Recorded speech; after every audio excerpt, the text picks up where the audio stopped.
Good evening. How's everybody doing? Great to be learning with you on a Tuesday, Yom Shlishi. Let's light up the darkness. Who's in the house on a Tuesday? Stephen in New Hampshire, Guy in Ohio, Renee in Indiana, Nancy in North Carolina, Paul in the Great Northwest, Joe in the Inland Empire, and Lucy in Minnesota, Melissa in Great Neck, Yehud in South Carolina, Tom in PA, Yosef in Sierra Nevada, Chaim in Florida, Frank in San Pedro, Alan in New York City. Welcome, everybody. Lorraine in Texas. Is there a birthday? Tom, it's your birthday? Renee says it's Tom's birthday. Happy birthday. Yom Huledet Sameach. Okay, let's get busy because we're chipping away at catching up. Right, at catching up, we're going to do a double daf today, pages 14 and 15 here in Tractate Makkos, the 25th volume of the Talmud. We are in chapter 3, the final chapter. This chapter has 24 pages. Like I said, we'll get through pretty much page 15 today.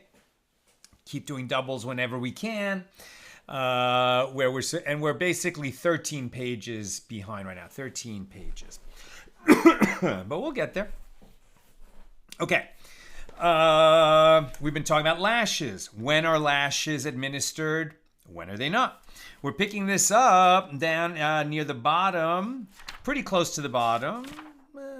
Pretty close to the bottom of page 13b. Rava says, and let me just mention, excuse me. Today's Tuesday, Thursday, again this week, like last week, 1 hour early. On Thursday, 1 hour early, and we'll post that in Facebook. And Nina, let's send out that email for the people that want to be on that email list when we have to make a change like that. Okay. Rava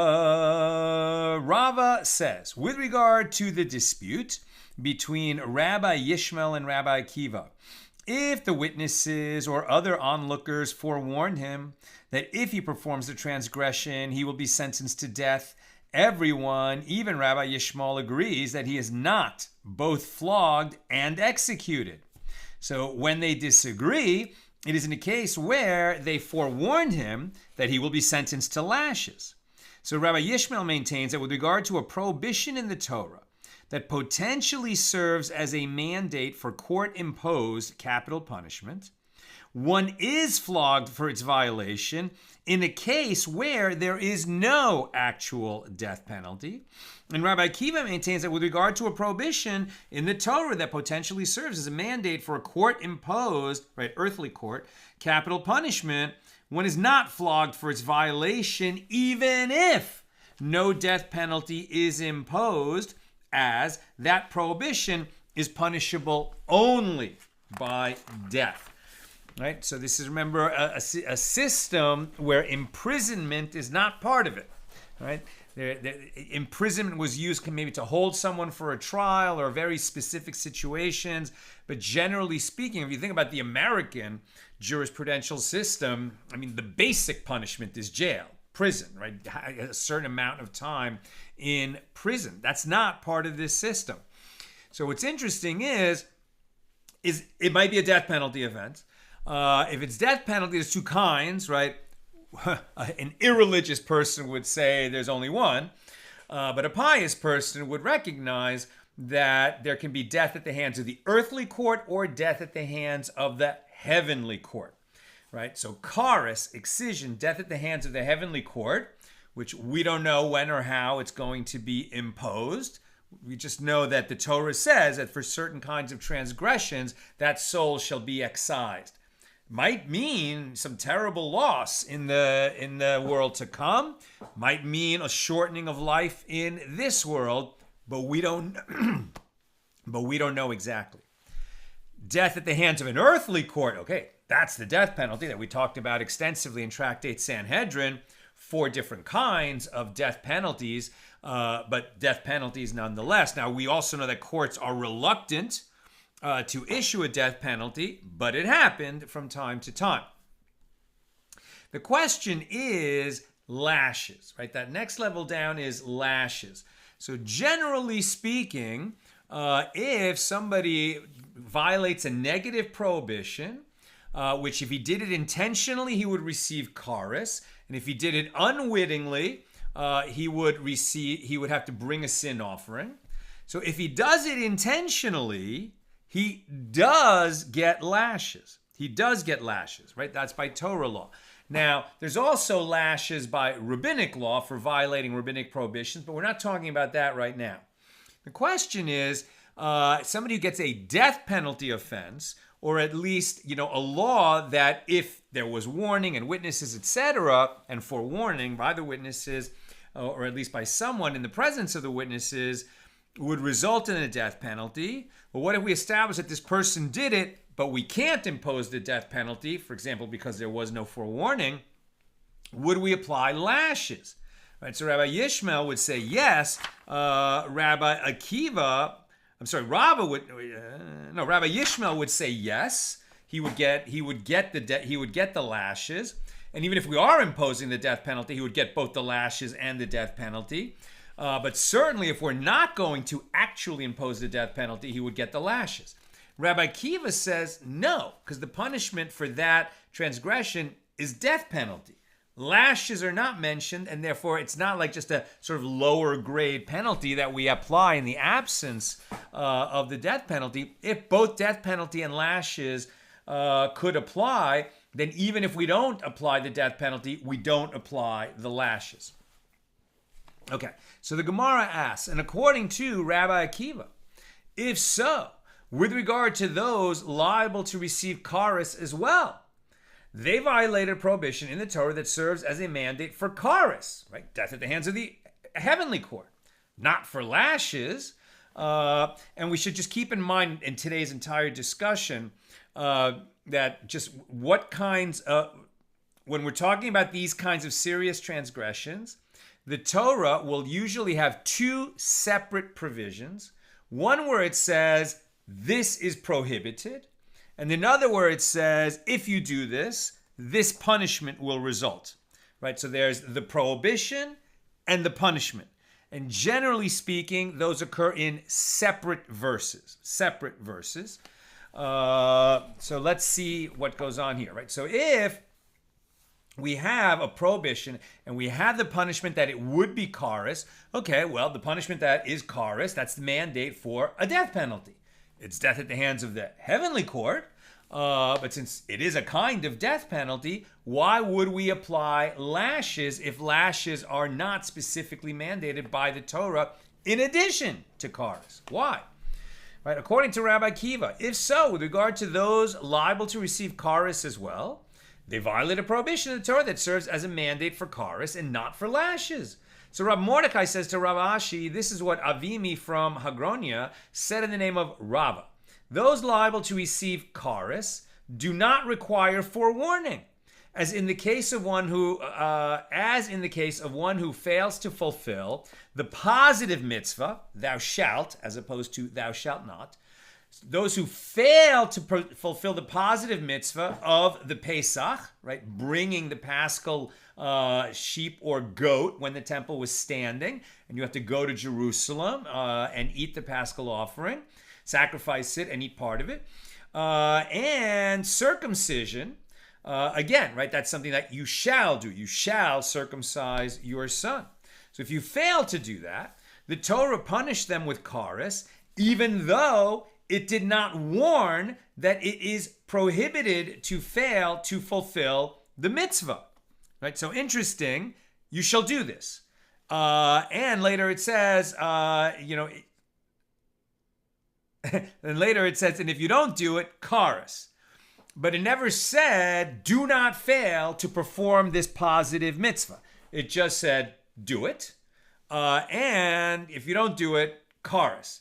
But it doesn't say that it is prohibited to fail to do it. Because what we're talking about with lashes is prohibitions. For failure to perform a positive mitzvah, we don't apply lashes. It's only when you do something that the Torah prohibited from you doing. Therefore, the prohibitions written in cases punishable with charis are written to teach that one can receive lashes for their violation, not to mandate the punishment of charis. So the Gemara asks, but perhaps the prohibition is written concerning those liable to receive charis with regard to liability to bring an offering for unwitting violation of the prohibition. Right. So when there's a charis bearing prohibition, and you do it unwittingly, okay, then it's not charis and it's not lashes, but because you did it unwittingly, that's where it triggers liability to bring a sin offering.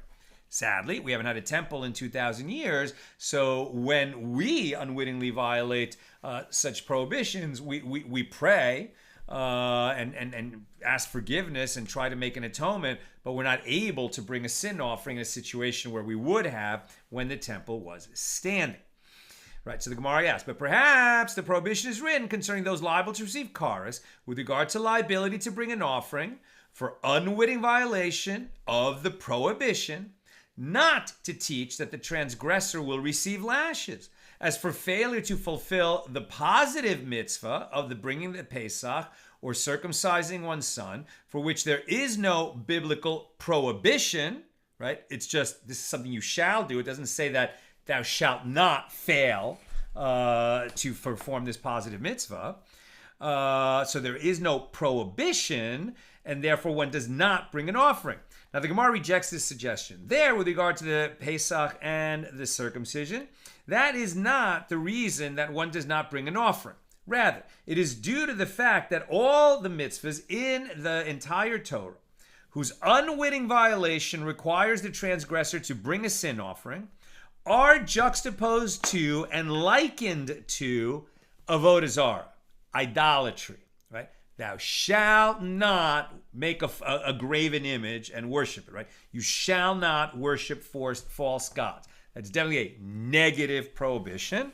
And if you then perform idolatry, bow to a statue and treat it like some kind of a deity, then you have definitely violated a negative prohibition. Now, maybe you did that unwittingly, either because you didn't know it was prohibited or because you didn't know that the action that you were doing would constitute idolatry. So then you bring a sin offering. But if you did it intentionally, if you did it with warning, that could be a death penalty offense by an earthly court. And without warning, I think it's still charis. So let's see. Just as idol worship is a prohibition about which the Torah commands, sit and do not perform the transgression, and one who unwittingly performs the transgression is liable to bring a sin offering, so too, with regard to any prohibition about which the Torah commands, sit and do not perform the transgression, right? A negative prohibition. One who unwittingly performs a transgression is liable to bring a sin offering. This excludes the commandments of the Pesach and the bris, the circumcision. concerning which, or mila, they would say, the circumcision, concerning which the Torah commands, arise and perform it. That's a positive commandment. And one violates the mitzvah by refraining from acting. In those cases, one who unwittingly fails to perform these mitzvahs is not liable to bring a sin offering. Ravina says, actually, the reason Rabbi Akiva rules that those liable to receive kares are flogged is, as we stated initially, that if they repented, the heavenly court absolves them of the punishment of kares, and therefore there is not a case of two punishments for one transgression. When you violate a negative commandment, we flog you, and heaven excises you. But heaven may or may not excise you, because they might accept your atonement. But the earthly court will flog you if you violated the negative commandment with a warning, despite a warning and there were witnesses. Now, what do you say in response that they did not yet repent? Nevertheless, since the matter is not clear-cut with regard to kares, as perhaps they repented, they are therefore not exempt from lashes. Again, because if there were two punishments for the same deed, we would only apply the stiffer penalty. We wouldn't apply both punishments. But where we're not sure if the kares is ever going to be imposed, we can impose the lashes. Now we're on 14a. It is taught in the Baraisa that Rabbi Yitzchak says, those liable to receive kares in cases of incest were included in the principle, quote, for anyone who performs any of these abominations, the souls who do so shall be excised from among their people. Leviticus 18:29. That's this week's Torah portion, which includes all these prohibited sexual relationships, basically with close relatives. And so there's a list, and then at the end it says, and if you do that, any of these, if you violate this prohibition of don't have sex with your close relatives, and you go ahead and do it, right? So then you have committed an abomination, and that soul shall be excised. That's kares. Okay? But then why was the punishment of kares, when administered to one who engages in intercourse with his sister, excluded from this verse and mentioned independently? Excluded, or actually, highlighted, might be another way to put it.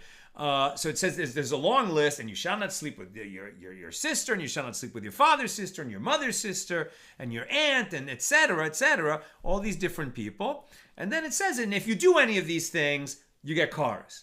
But then on top of that, it says, and if you sleep with your sister, kares, right? So why was the sister singled out to essentially be repeated? We have that calls for interpretation.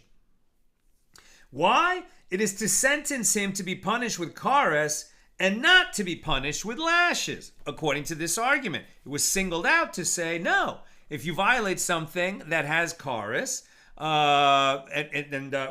with the sister, you get kares, not lashes. Therefore, by implication, all the other ones, every other case where there's kares, you would get lashes. Now the Gemara asks, and according to the rabbis, i.e. Rabbi Yishmael and Rabbi Akiva, who maintain that those liable to receive kares are flogged, why do I need kares to be written in the case of one who engages in intercourse with his sister? What does it teach?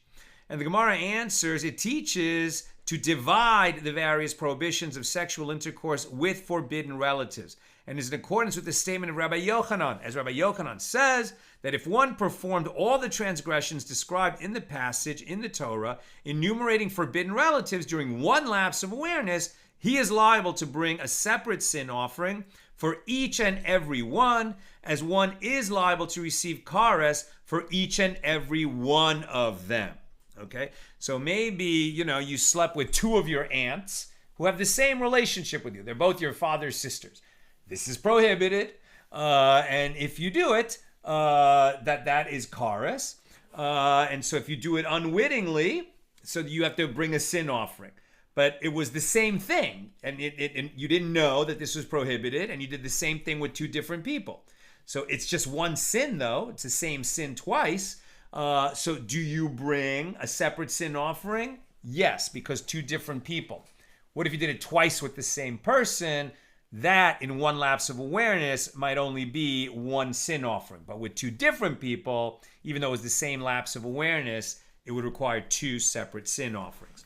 The Gemara asks, and concerning Rabbi Yitzchak, who derives the law that one who is liable to receive charis is not flogged. So that was the first view. I misspoke, right? Rabbi Yitzchak would say that he derives from that special prohibition of the sister, not that all the other ones, where if you committed something that is a charis-bearing offense, that you also that you would get flogged unless it's the case of the sister. He would say, no, the sister teaches that whenever you commit a charis-bearing offense, you're dealing with charis, but you're not flogged. That's Rabbi Yitzchak. We don't follow that. But now the Gemara asks, according to Rabbi Yitzchak, who derives the law that one who is liable to receive charis is not flogged from the fact that charis for one who engages in intercourse with his sister emerged from the generalization.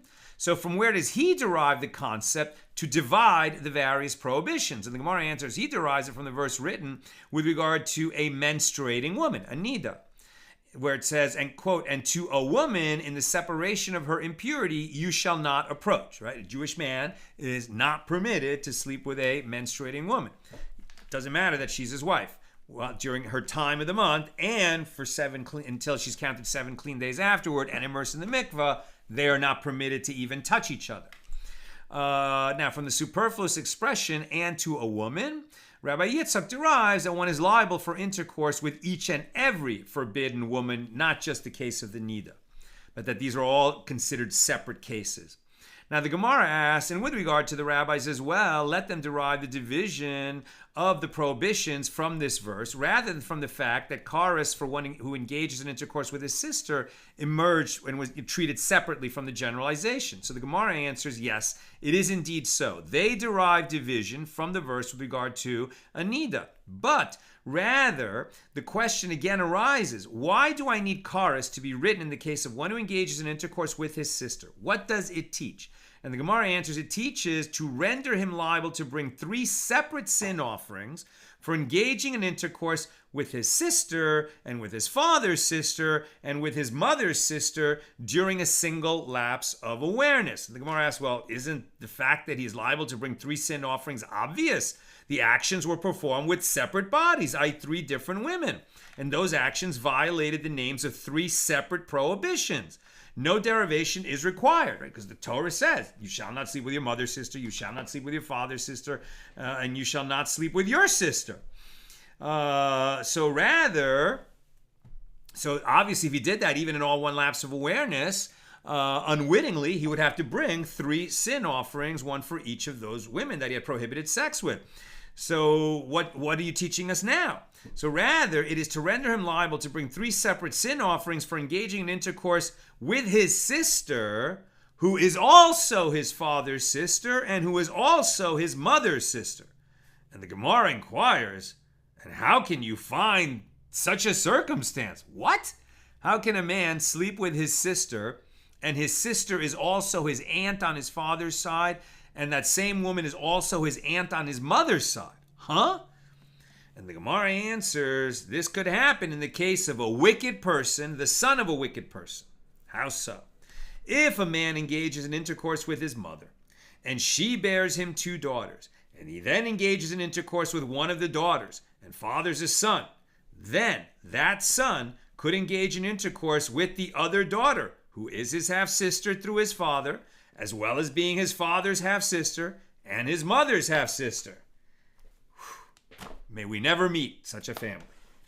The Gemara asks, and with regard to Rabbi Yitzchak, from where does he derive this? He derives it by means of a kal v'chomer inference, as it is taught in a Baraisa that Rabbi Akiva says, I asked Rabban Gamliel and Rabbi Yehoshua a question in the meat market of the town of Emmaus, where they went to purchase an animal for the wedding feast of Rabban Gamliel's son.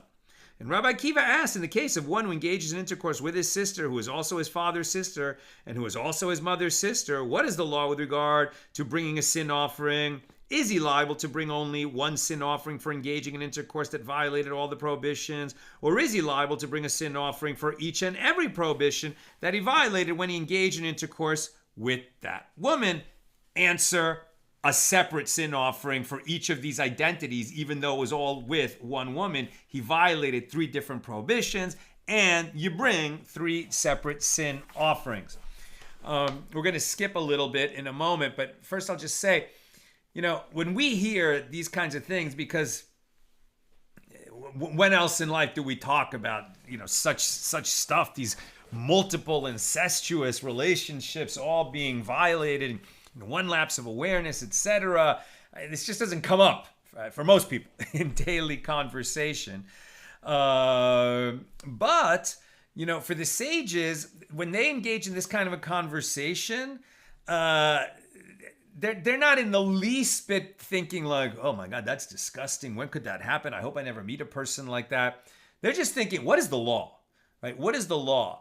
It's really, really operating on the hypothetical plane, but where on that hypothetical plane, there's a lot of complexity, and they're trying to figure out, well, what would the law be? Because we have to derive from multiple sources in the Torah and use multiple principles, hermeneutical principles, to get there. It's a very complex question, and they're just trying to get the right answer and keep it straight. And we need to be able to do the same and not get squeamish and childish when we're dealing with difficult subjects like that. Okay, now I am going to ellipse a little bit so that we can, do some catching up, because here they're going to continue doing that analysis of deriving that one brings a separate sin offering for every person with whom he had prohibited relations, even in one lapse of awareness, and they're going to go through the nuances of that. But I'm just going to read to you the conclusions of the law, because it does get somewhat redundant. And it would definitely be a great mental exercise to go through it very carefully and parse it. But for now, I'm going to just summarize because we are in catch-up mode. So where the law ended up, one who engages in intercourse with numerous women who are forbidden to him in one lapse of awareness is liable to be punished for having engaged in intercourse with each and every one of them, even in a case where the prohibition with regard to all of them is the same law that's being violated. Since they are separate entities, right, separate bodies, one is liable for the act of intercourse with each woman. In this case, one who engaged in intercourse with 5 menstruating women in one lapse of awareness is liable to bring 5 separate sin offerings. And then they're going to sort of abut the laws of a totally different subject. One who follows the recipe that's given in the Torah for the anointing oil, or for the ketoris, the incense that is burned. And so if he compounds that oil that is only meant to be used for anointing a high priest and just uses it for himself because it seems like a nice oil to put on his skin, that would be a sin. And likewise, if he creates the incense according to the recipe in the Torah because he thinks it will smell nice for himself, and he does that sin, and then, if he does this multiple times, what are we going to learn out about? Is it a karis-bearing penalty? Is he going to bring a sin offering? Why not? That's the concept. So with regard to one who blends the anointing oil using the components and the weights used by Moses with no deviation, if he does so in order to use it for anointing himself, he's liable to receive karis. If he did it intentionally, and he's liable to bring a sin offering if he did so unwittingly. And similarly, one who applies on his skin the anointing oil prepared by Moses is liable to receive karis if he did so intentionally, and to bring a sin offering if he did so unwittingly. Okay, skipping a little bit to the next topic, and where we are is page 14b, relatively near the top. The Mishna teaches, and the ritually impure person, somebody who's tameh, has contracted tumah, who ate sacrificial food, right? So there are parts of a sacrifice, like a peace offering or a Pesach, where you eat part of it, right? There's a sin offering, the priests eat part of it, the rest goes up on the altar. But a peace offering or the Pesach, the people who own the animal that is brought as an offering, they end up eating it. The Pesach, they eat most of it. The peace offering, they eat a substantial part of it. So the Mishnah teaches, but you have to be tahor, in a state of ritual purity, when you eat any kind of sacrificial food. So the Mishnah teaches, and a ritually impure person who ate sacrificial food, and one who entered the temple while tameh, they are flogged. So the Gemara asks, well, granted, one who entered the temple while tameh is flogged. as a punishment is written and a prohibition is written. So the Gemara elaborates, there is a punishment, as it is written. He has rendered impure the tabernacle of the Lord, and that soul shall be excised. So the punishment that is written is karas. And there is a prohibition, as it is written in a separate verse, separate chapter.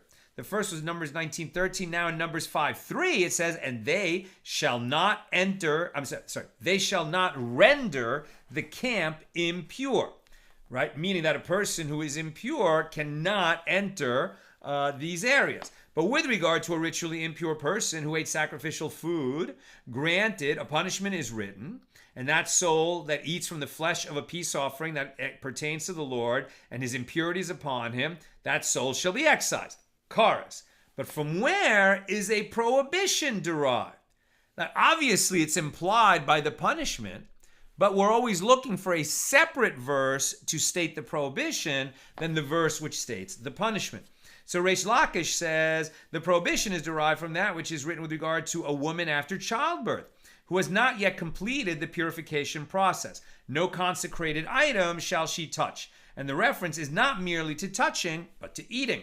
Rabbi Yochanan says that a sage named Bardella teaches the matter is derived by means of a verbal analogy between the term his impurity written here and the term his impurity written there. Here, with regard to a ritually impure person who eats sacrificial food, it is written, and his impurity is upon him, and that soul shall be excised. And there, with regard to a ritually impure person entering the temple, it is written, he shall be impure. His impurity is yet upon him.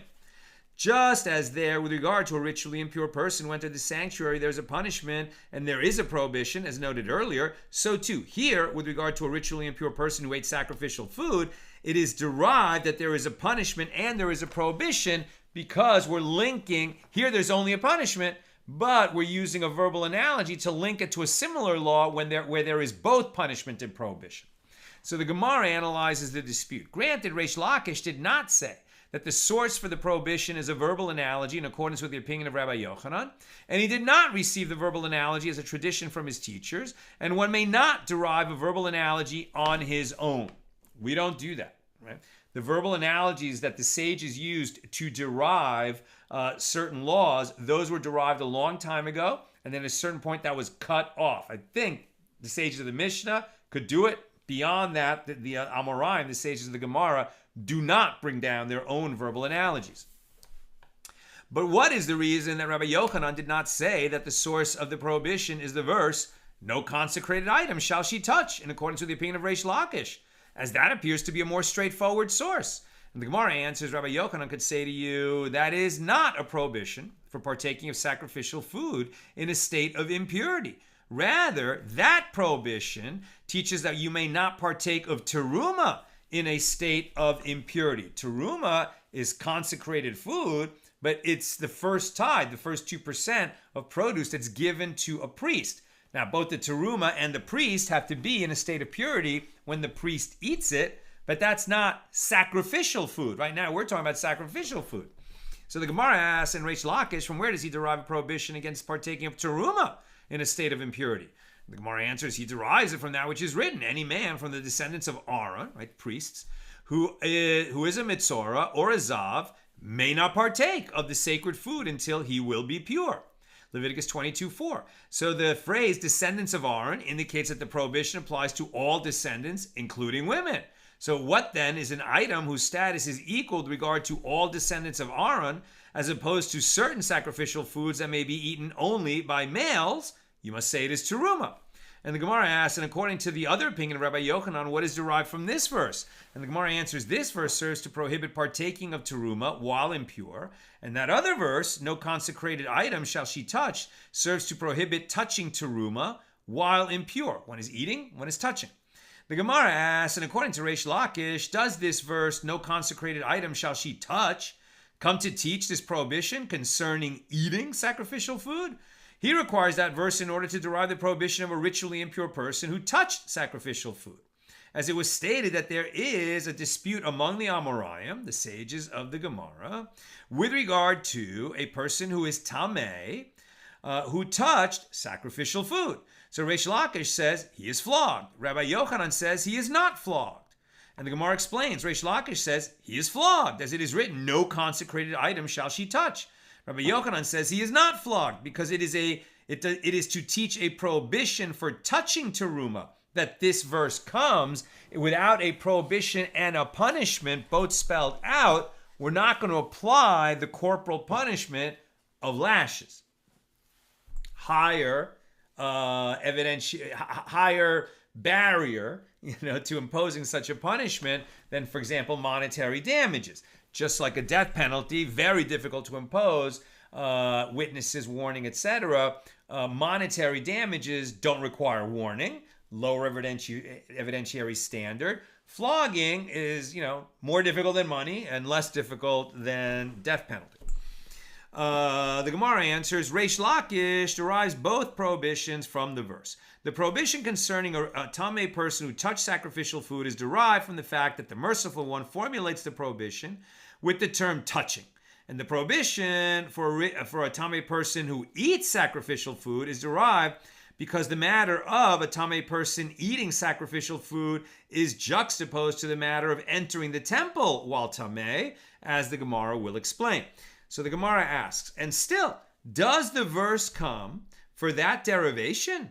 Reish Lakish requires that verse in order to derive the prohibition for a tamei person who ate sacrificial meat before the sprinkling of the blood of the offering on the altar, when it is not permitted to partake of the meat. Right? Now here's yet another prohibition. This is the problem. There are a lot of prohibitions in the Torah. Only some of them spell out the punishment. Sometimes the punishment is spelled out without the actual prohibition. They're all very similar, but they are not the same. Right? So what have we seen? A person who's tamei cannot touch terumah. A person who's tamei cannot eat terumah. A person who's tamei cannot touch sacrificial food. A person who's tamei cannot eat sacrificial foods. Now, yet a different prohibition that if there's a sacrificial food, that part of it can be eaten. Let's say the peace offering. But when it is slaughtered in the temple courtyard, then some of its blood is collected and sprinkled on the altar. And until that happens, you can't go and eat that meat. That would be premature and not permitted. That's a different prohibition. As it was stated, there is a dispute between the Amoraim with regard to a tamei person who ate sacrificial meat before the blood was sprinkled on the altar. Reish Lakish says he is flogged. Rabbi Yochanan says he is not flogged. Reish Lakish says he is flogged. As it is written, no consecrated item shall she touch, which is stated in general terms, indicating that it is no different whether one touches the consecrated item prior to sprinkling the blood, and no different if one touches the consecrated item after sprinkling the blood. Rabbi Yochanan says he is not flogged. Rabbi Yochanan conforms to a standard line of reasoning that the prohibition is derived by means of a verbal analogy, the one cited above. As the verse states, his impurity, written with regard to a tamei person who eats sacrificial food, and the meaning of that term is derived from his impurity, written with regard to a tamei person who enters the temple. And when this term, his impurity, is written in both phrases, when it is written, it is with regard to eating sacrificial meat after the sprinkling of the blood that it is written. So the Gemara explains that, according to Reish Lakish, that prohibition is derived from the term no consecrated item, bechol, as the term bechol is inclusive and prohibits one from partaking of sacrificial meat even before the sprinkling of the blood. Now the Gemara comments, it is taught in a baraisa in accordance with the opinion of Reish Lakish. It is written, no consecrated item shall she touch. This is a prohibition for a tamei person who eats sacrificial food. Do you say that it is a prohibition for a tamei person who eats sacrificial food? Or perhaps it is only a prohibition for a tamei person who touches sacrificial food. That's a distinction. So the verse states, no consecrated item shall she touch, and to the temple she may not come. This woman who is impure after childbirth. So the verse juxtaposes the matter of a tamei person eating sacrificial food to the matter of entering the temple while tamei. Just as entering the temple is a matter that entails a punishment that involves the taking of a life, i.e. charis, death at the hands of the heavenly court, so too every matter in that verse entails a punishment that involves the taking of a life, charis. So the Gemara explains, and if the prohibition is with regard to touching sacrificial food, is there a punishment that entails the taking of a life? Rather, the prohibition is with regard to eating. Rabba Bar Chana says that Rabbi Yochanan says, with regard to any prohibition that has a positive mitzvah that preceded it, everyone agrees that one is flogged for its violation, as it is not classified as a prohibition that entails fulfillment of a positive mitzvah. Now we're going to talk about, okay, there's thou shalt, positive commandment, thou shalt not, negative prohibition.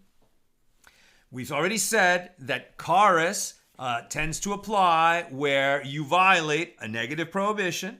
If you do that unwittingly, you have to bring a sin offering. If you do it on purpose, you're going to receive charis, and you're subject to lashes if you were warned not to do it and it was witnessed and you did it anyway. Okay, very good. Let's keep going. Now we're going to talk about where positive mitzvahs adjoin negative mitzvahs. In other words, where there's a positive mitzvah and a negative prohibition associated with the same law. How so? They said to Rabbi Yochanan, did you say this? So let's repeat that. Rabbi Bar Chana says that Rabbi Yochanan says, with regard to any prohibition, do not do this, that has a positive mitzvah that preceded it, we're going to get to an example in a moment, everyone agrees that one is flogged for this. You were told to do something, but the Torah also said don't do the related thing, and you did it, that's a flogging offense. Now we're in 15a. They said to Rabbi Yochanan, did you say this law? Rabbi Yochanan said to them, no, I didn't say that. Rabbi Bar Chana said in the form of an oath, by God, he said it.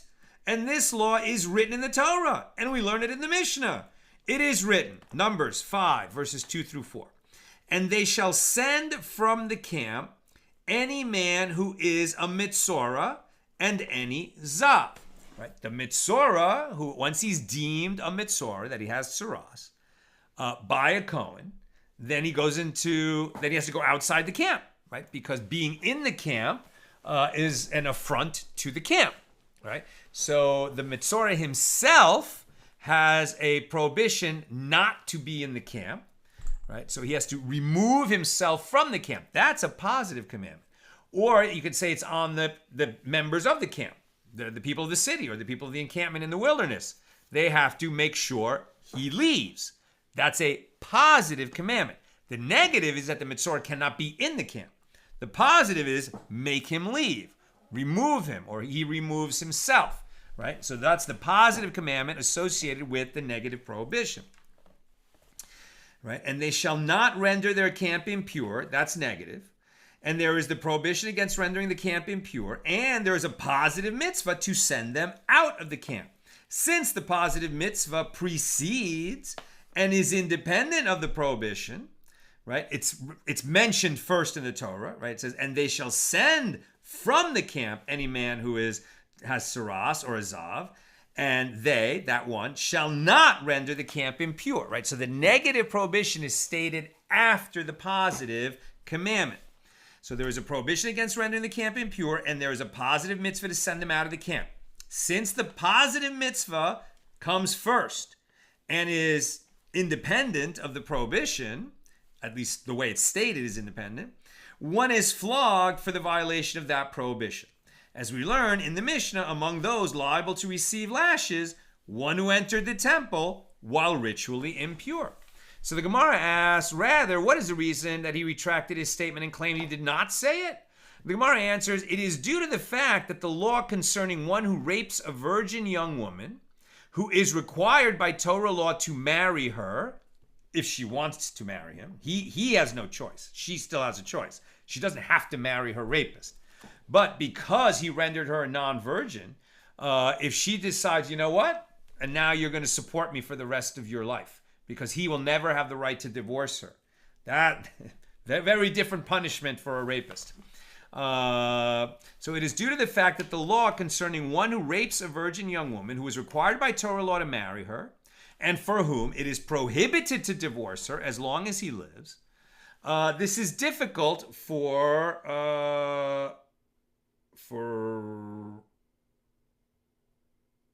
for who was it? For Rabbi Yochanan. This causes a difficulty for Rabbi Yochanan. Why? As it is taught in a baraisa. In the case of a rapist who divorced the woman he raped, right? So he raped this woman. She decided that she would marry him. Now he can never divorce her all the days of his life. Now he violates the negative prohibition, and he does divorce her. Then what happens? As it is taught in a baraisa, in the case of a rapist who divorced the woman that he raped, if he is a non-priest, he has to remarry her. And he is not flogged for violating the prohibition, he may not send her away all his days. Why is he not flogged? He violated a negative commandment. Presumably because we can fix it with a positive action, which is to make him marry her again. If he is a priest, he may not marry her again because a priest just cannot marry a divorcee. So we can't force him to marry her again, but because we can't force him to do that, we will flog him. Now the Gemara elaborates. If he is a non-priest, he remarries her and he is not flogged. Why? It is a prohibition that has a positive mitzvah which preceded it. As the positive mitzvah, and she shall be his wife. He is forced to marry her. Precedes the prohibition, he may not send her away. Says the Gemara, but let him be flogged, since he violated the prohibition by divorcing her. Apparently one is not flogged, even if the positive mitzvah comes before the prohibition. Ula says in response, the positive mitzvah, in the case of a rapist, is not a mitzvah, a positive mitzvah that precedes the prohibition. Rather, it follows the prohibition and rectifies it, as it is referring to a case of one who married his victim and then divorced her. Let the verse not state, and she shall be his wife in the case of a rapist, and let us derive it by means of a kal v'chomer inference from the case of one who defames his bride, claiming that she was not a virgin when he consummated the marriage, if he claimed that falsely. So if in the case of a defamer who did not perform an action but sinned rather through words, the merciful one states, and she shall be his wife, this guy also loses the right to divorce his wife because he defamed her. Then, in the case of a rapist who actually performed an action, the rape, much more than words, is it not all the more so that he is obligated to take her as a wife? And Ula continues, well, why then is the mitzvah stated in the case of the rapist? If it is not relevant to the matter before the rapist marries the victim, apply to the matter of after the rapist marries the victim, teaching that if he divorced her, he must remarry her. Although in the verse it appears prior to the prohibition, he may not send her away, it actually serves to rectify that prohibition if he actually does divorce her when he was not permitted to do that. He gave her a get. Now that still creates a divorce. We'll force him to marry her again because he had no right to give her that divorce, but the divorce happened. That's why in the case of a priest who raped a virgin, then marries her, is forced to marry her, and then he divorces her against the prohibition, what he did is done, and we can't force him to marry her again because she's now a divorcee, but that's why we flog him, and we might impose other penalties as well. But we can't make him remarry her. Ula continues, why then is the mitzvah stated in the case of the rapist? So I just said that. Right. The Gemara asks, but still, this does not afford a proof, as one cannot derive the case of a rapist from the case of a defamer, as the kal v'chomer inference could be refuted. What is notable about the case of the defamer, which is more stringent than the case of a rapist? It is notable in that he is flogged and is liable to pay retribution, which is contrary to the principle that in general, two punishments are not administered for one transgression. Here the Torah says he will pay and he will be flogged. The Gemara suggests, rather, let the verse not state, and she shall be his wife, in the case of the defamer, and let us derive by means of a kal v'chomer inference from the case of a rapist. And if in the case of a rapist who is not both flogged and liable to pay restitution, but rather is liable to receive only one punishment, The merciful one states, and she shall be his wife. In the case of a defamer who is flogged and liable to pay retribution, is it not all the more so that he is obligated to take her as a wife? And why then is it stated in the case of the defamer? Rather, if the mitzvah is not relevant to the matter of the defamer, apply to the matter of the rapist.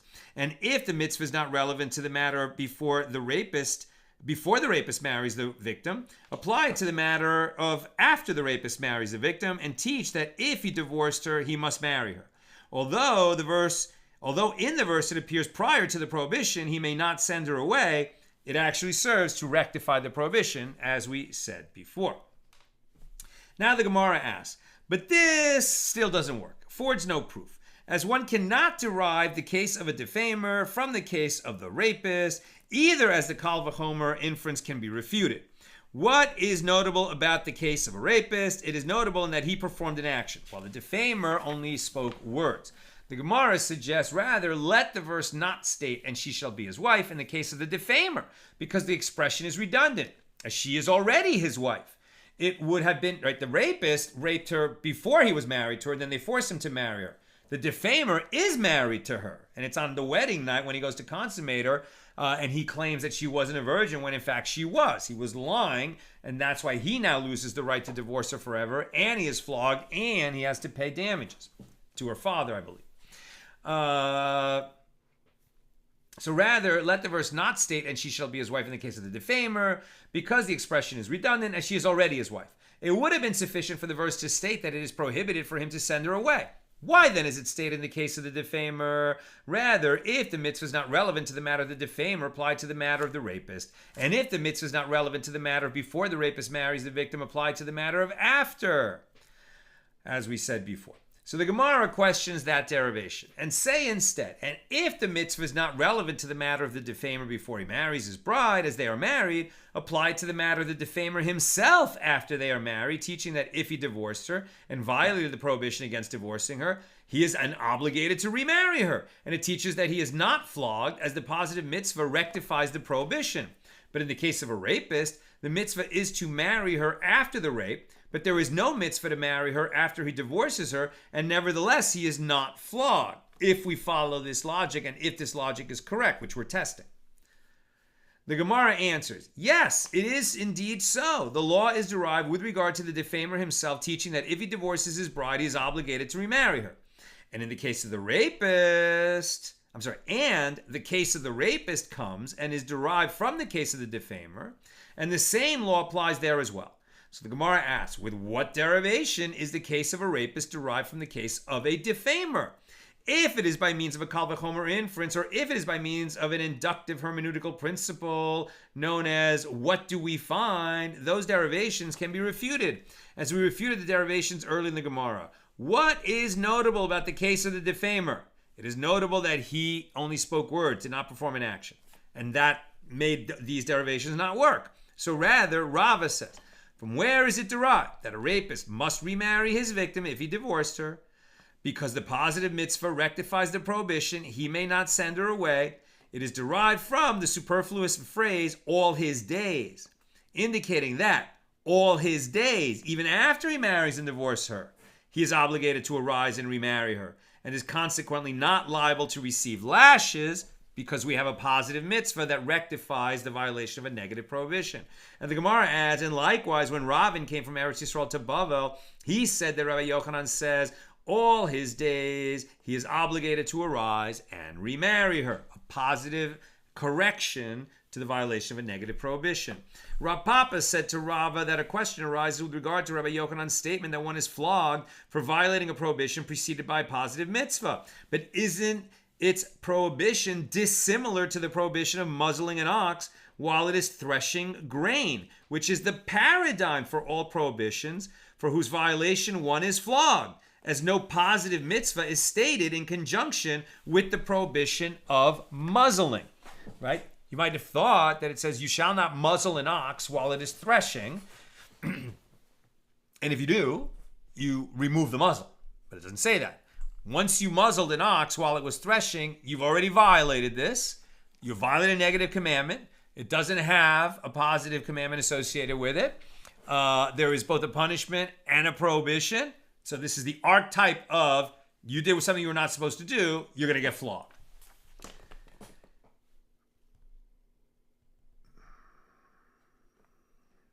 Rava said to him, is it reasonable to say that due to the fact that the merciful one wrote in its regard an additional positive mitzvah, the stringency of the prohibition lessens so that no lashes are administered?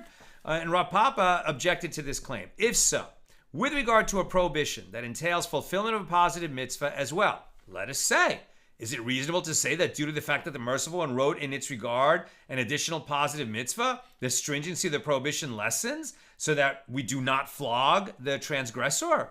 So Rava said to him, in that case, the transgressor is not flogged because the mitzvah comes to sever the prohibition from the punishment of lashes. The fact that there is a positive commandment, like, you shall, the Pesach, that's the archetypal example of that, you shall eat it that night. You shall not leave any of it over until the morning.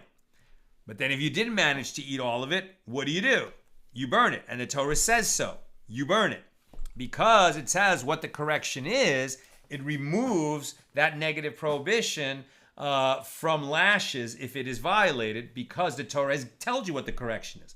Where there is no correction, like you shall not muzzle an ox, that's where lashes would apply. The Gemara returns to the statement of Rava, who said with regard to the rapist, all his days he is obligated to arise and remarry her if he divorces her. And that is why he is not flogged for violating the prohibition. He may not send her away. So now Rava asks, this works out well according to the one who says that the criterion for determining whether one is flogged for violating a prohibition that entails fulfillment of a positive mitzvah is whether he nullified the mitzvah or did not nullify the mitzvah. According to this opinion, one is flogged only if fulfillment of the mitzvah is no longer possible. For example, a priest who divorced the woman whom he raped. Since he divorced her, he cannot remarry her because he's a priest. Since it's not possible for him to remarry her, the positive mitzvah doesn't apply, so we reinstate lashes for violating the negative commandment. He may not send her away. But according to the one who says that the criterion for determining whether one is flogged in that case is whether he fulfilled the mitzvah or did not fulfill the mitzvah, and if he did not immediately fulfill the mitzvah, he is flogged, then what can be said? Even in the case of a non-priest who divorced the rape victim, once he fails to remarry her immediately, he should be liable to receive lashes. Not that because a positive mitzvah exists, that we do not apply lashes, but rather if he has to do the positive mitzvah in order then to be excused from lashes. But if he doesn't do the positive mitzvah, he does receive the lashes. That's the argument being made. Now we're on page 15b, which is very short. So actually, questions or comments, get them in now. I'm almost done. The Gemara answers, the only reason that Rava stated his explanation that all his days he is obligated to arise and remarry her is, and that is why the rapist is not flogged, even though it is a prohibition preceded by a positive mitzvah. And this is to explain the opinion of Rabbi Yochanan, who said that for any prohibition that has a positive mitzvah which preceded it, everyone agrees that one is flogged for its violation. Preceded, right? When there's a positive mitzvah to fix it, that's where we know there's not going to be flogging. But where there was a positive commandment stated before the prohibition, and then you violated the prohibition, we do flog, right? And everyone agrees that we flog. So didn't Rabbi Yochanan say to the Tana, who would recite the Mishnayos and Baraisos in the study hall? Now this is Rabbi Yochanan talking. Teach that if he nullified the mitzvah, he is liable to receive lashes. But if he did not nullify the mitzvah, he is exempt from lashes. So according to Rabbi Yochanan, it works out well. Now, what is the dispute to which the Gemara is alluding? The Tana taught a Baraisa before Rabbi Yochanan. With regard to any prohibition that entails a command to arise and perform the mitzvah, positive commandment, if he fulfilled the positive commandment that is entailed therein, he is exempt from lashes. And if he nullified the positive mitzvah that is entailed therein, he is liable to receive lashes. Now, what does nullify mean? Seems to mean not the same as didn't do it, but rather he committed a positive action that rendered the positive mitzvah not possible. So in that situation, he would be subject to lashes. Rabbi Yochanan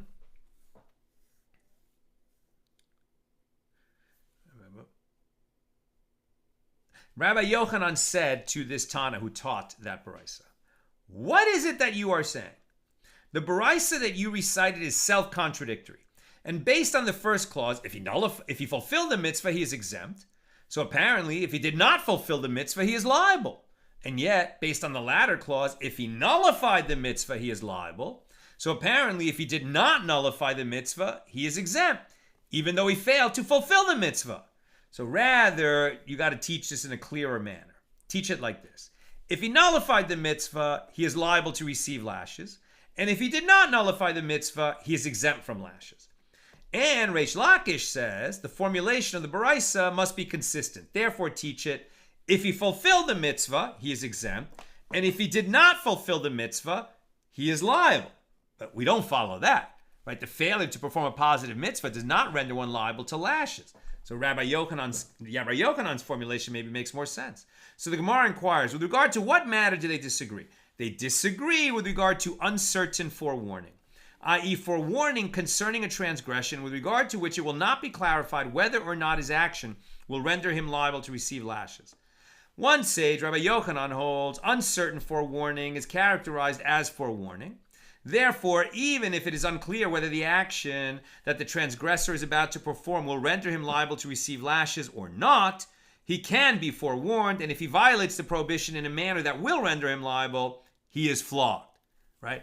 If it was a death penalty case, this warning that is not a perfectly complete warning would not work. But in lashes, it seems like it will.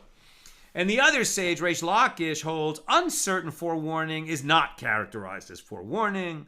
According to Rabbi Yochanan, the rapist is forewarned when he's about to divorce his wife, even though there is uncertainty whether he will nullify the mitzvah. If he nullifies the mitzvah, for example, if he vows that deriving benefit from his ex-wife is forbidden to him, thereby ensuring that he cannot remarry her, he is flogged. Right? So there he took an action that makes it impossible for him to do the positive commandment that would rectify the negative prohibition that he committed, that he transgressed when he divorced this woman that he's not permitted to divorce because originally he raped her. Reish Lakish holds that if one's liability to receive lashes was dependent upon the nullification of the mitzvah, the rapist would never be flogged, as in that case the forewarning would of necessity be uncertain. Therefore, he explains that the criterion for determining whether one is flogged is whether he fulfilled the mitzvah immediately. Violating the prohibition renders him liable to receive lashes. He may then choose to be flogged or to fulfill the mitzvah. Therefore, when he is forewarned that he will be flogged if he divorces her, it is not an uncertain warning. That's where we will knock off. We'll continue. We'll take a couple questions now, but we'll continue tomorrow, Wednesday, at the regular time. And just a reminder that on Thursday, not tomorrow, but the day after tomorrow, class will be 1 hour early, 5 p.m. Pacific on Thursday, 1 hour early. Okay. Questions or comments on today's double daf? Well, my Google Doc is reloading.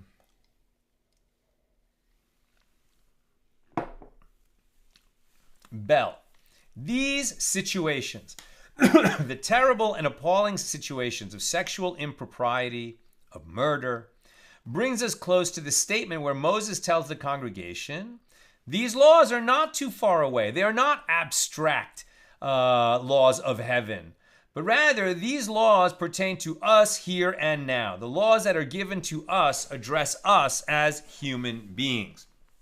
Right? You might have thought, wow, did this really need to be said? Yeah, it needed to be said. Right? It needed to be said. There's some laws that are just so complicated, like what we're reading today, that in order to understand what our obligations are, it requires study. It requires our sages to study all their lives, and then it requires us to really pay attention and consult with a Rav if we're ever, if there's any concern that we might, violate. It's like the laws have to be complicated because Torah study is such an important mitzvah on all of us. But there's other laws that, they're not so complicated, but they definitely are there, to create a more moral, righteous, upright society. Some of them are kind of obvious about murder. Like, it doesn't take a lot of convincing to say to somebody, yeah, murder is going to be prohibited. But it's not always clear what is the moral and upright thing to do. And even when you're talking about relatives, right? I mean, there are differences even in America, first cousins, second cousins. At what degree does some kind of relation make it illegal? Maybe it's legal, but unsavory, and so the law, is spelled out. And then where the question wasn't answered by the written Torah, then we have thousands of years of our sages asking the questions, what about a situation that's similar but not quite? Which law will we extend to cover that situation? Joseph, we may have touched on this before, but will we cover flogging for heresy here? I'm not sure. I haven't read ahead. But when you're talking about heresy, right? So blaspheming the Lord, or saying other matters, or somebody posing as an elder and teaching laws that are not laws, or teaching what is not true about God. If a Jew is doing that, he's going to be guilty of heresy. That's definitely violating a negative commandment.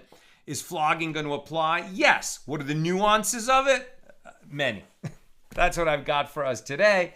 And with God's help, we'll be together again tomorrow, Wednesday at the regular time, 6 p.m. Pacific. Have a great night.